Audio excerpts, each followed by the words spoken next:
નમસ્કાર, હું છું હિના અને આપ જોઈ રહ્યા છો ઇન્ડિયા ન્યૂઝ ગુજરાતના મહત્વના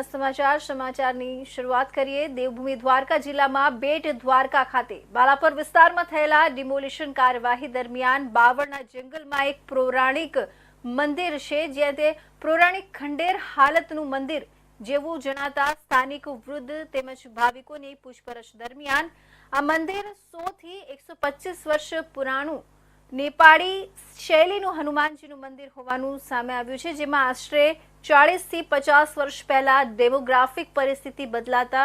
અસામાજિક તત્વોની ગતિવિધિના કારણે તેમજ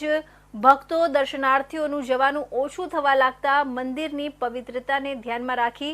ત્યાંના ભાવિકો દ્વારા મંદિરમાંથી હનુમાનજીની મૂર્તિને અન્યત્ર સ્થળાંતર કરી દેવામાં આવી હતી તેવું જાણવા મળ્યું હતું, જેથી કરીને દેવભૂમિ દ્વારકા જિલ્લા પોલીસ દ્વારા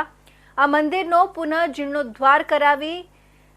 હનુમાન જયંતીના શુભ દિને મંદિરની મૂળ હનુમાનજીની મૂર્તિને પરંપરાગત ધાર્મિક વિધિથી પુનઃ સ્થાપિત કરી બાલા હનુમાનથી નામકરણ કરવામાં આવ્યું હતું।